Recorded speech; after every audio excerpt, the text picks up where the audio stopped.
sejak dulu saya merasa begini ya, karena yang saya masuk itu, saya juga pernah jadi dosen di UIN ya, di IAIN waktu itu. 2 tahun saya ngajar. Kalau dulu kan ngajari ya, sekarang ngajar beneran. Nah, di samping itu juga saya juga di bawah ya, di mendampingi itu. Nah, dari 2 titik itu, saya sebetulnya gini ya, saya sekarang merasa lebih merasa jelas sekali bahwa memang ada 2 krisis yang harus dihadapi sekarang. Pertama, krisis pengetahuan, Pak. Ilmu pengetahuan itu mengalami krisis. Jadi ilmu pengetahuan, saya itu gini, ini cerita aja. Yeah. Jadi setelah saya mendampingi anak jalanan, saya juga mendampingi korban 65, terutama ibu-ibu ya, terutama yang perempuan. Yang poin saya yang penting ini di sini.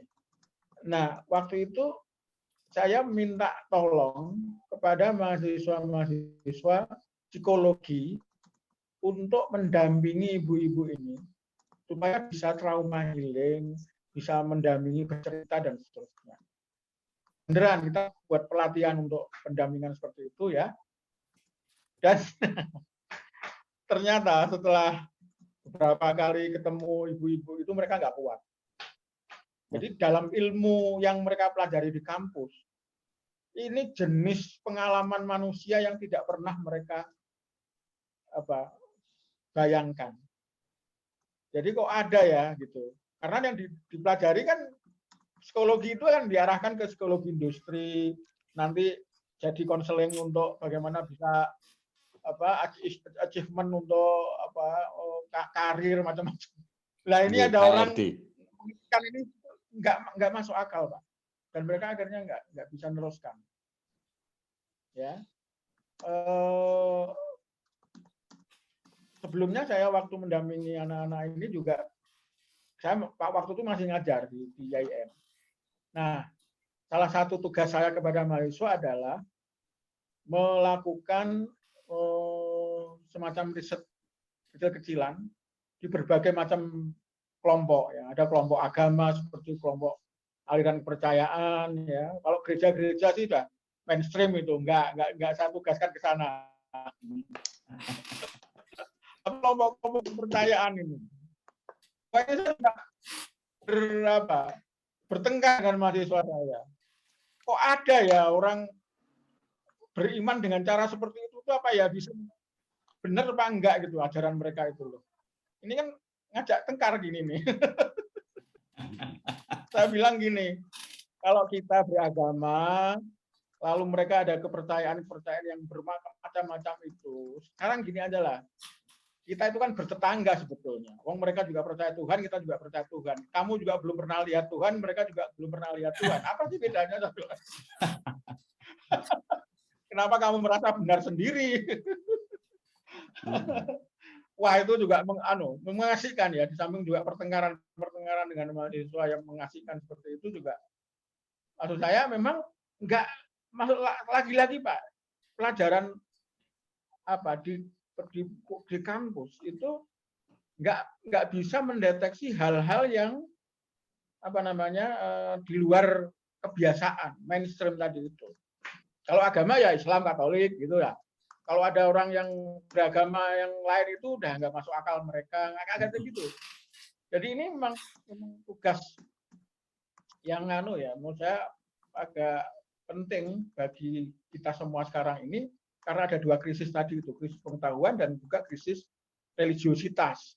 Religiositas dalam arti tidak hanya agama, tapi juga penghayatan kepada agama yang lebih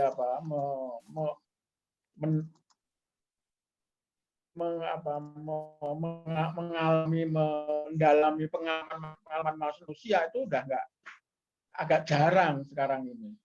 Nah, oleh karena itu banyak yang masih terkaget-kaget dengan cara itu. Tapi menurut saya harus ada upaya untuk untuk mengenalkan, ya paling tidak memperkenalkan, kalau bisa malah dalam yang lebih ekstrim lagi membenturkan dengan kenyataan-kenyataan yang memang tidak terpikirkan sebelumnya itu. Nah, sehingga nanti dia melihat bahwa hidup ini memang bukan sekedar pengetahuan, tapi hidup ini juga sebuah realitas. Menurut saya kok itu yang penting bagi saya, karena saya masih terngiang yang betul itu. Bagaimana mahasiswa-mahasiswa shock dengan kenyataan-kenyataan yang tidak pernah terpikirkan sebelumnya.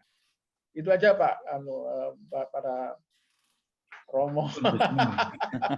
Ini sama dengan Romo Haryanto tadi.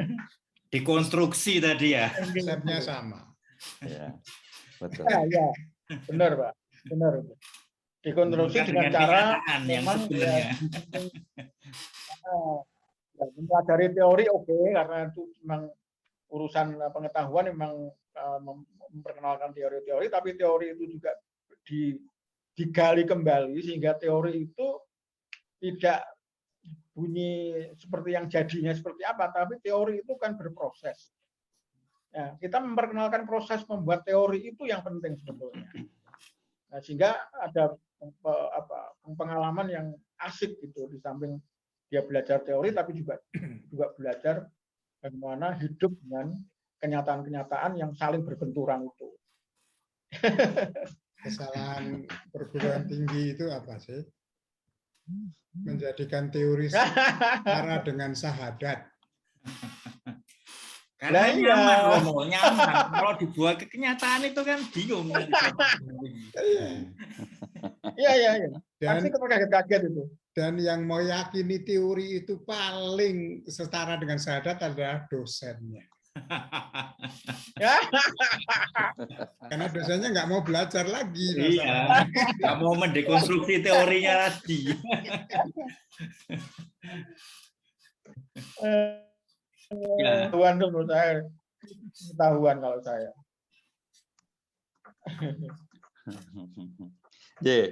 Mungkin baurannya memang menarik ya, aspeknya banyak, tapi intinya lalu membangunkan kesadaran baru mahasiswa untuk lalu terbangun dari tidurnya. Karena selama ini metodologi pembelajaran di sekolah menengah pun demikian kan, kita tidak bisa menafikan ya semuanya. Wah, ini lebih ngeri lagi Pak. Lebih mengerikan kalau sekolah menengah. Kalau yang menengah ini lebih mengerikan. Oh gitu ya. Terus pundi Mas Imam? Ya, itu belenggu luar biasa. Belenggu luar biasa. Orang suruh ngapal aja kok gimana. Oh ya, justru yang lumayan lah mahasiswa masih bisa. Kalau dosennya bener gitu masih bisa ada kebebasan dikit lah. Kalau menengah itu nggak bisa. Yang dapat tiket gratis masuk perguruan tinggi negeri malah yang hafal Quran. Hafal Quran dan hafal teori, hafal rumus. Iya. Tidak ditanya apakah ngerti, enggak. Hafal. Ya. Ya benar itu. Jadi krisis pengetahuan juga krisis religiositas. Ya, pengetahuannya betul. Hanya apalan-apalan teori, yang religiositas juga apalan-apalan Quran. Iya, betul. Sama ada itu. Ya, menarik ini, betul. Nah, hanya lalu gini, mungkin ngobrol sedikit dengan lalu Pak Heri. Ini dari ini kan dimensi masalah yang lalu sudah kita coba raba, ini kan agak terlihat ya. Lalu begini pertanyaannya. Balik ke saya mengulang pertanyaannya Romo Haryanto tadi, yang dingin-tinggal Mas Imam terakhir ini juga, setelah ketemu audiensnya, setelah ketemu khalayaknya, ini teman-teman mahasiswa Ubaya. Nah, berikutnya ini kan, ini akan kita posisikan seperti apa? Sharing dari Romo Haryanto dan Gus Imam Aziz, ini kan apakah ini dijadikan latar belakang pengolahan metode kita nanti ketika memberikan? Atau ini menjadi kalau menjadi sharing begitu saja, apalagi ini mahasiswa tingkat awal gitu, ini mungkin juga perlu kita perlu kita adjust, kita sesuaikan dalam dalam materi yang lebih mudah dipahami mungkin. Atau memang ini hanya sharing Mas Imam dan Romo Haryanto, ini lebih sebagai latar belakang untuk saya dan Pak Heri nanti ngolah pendekatan Zoom awal seminar itu ya, sebelum ada sesi lanjutan. Seperti Pak Heri. Ya, saya sih tertarik dengan ceritanya Romo Haryanto ketika tadi mendekonstruksi kitab suci tadi. Dan saya tertarik dengan Gus Imam yang cerita tadi ketika ternyata mahasiswanya itu lebih nyaman di kelas karena di dunia nyata itu lebih membuat mereka bingung mau ngapain. Tapi Romo Haryanto tadi menjawab bahwa kalau mahasiswanya selesai kuliah bingung itu justru kuliah yang berhasil, kira-kira seperti itu.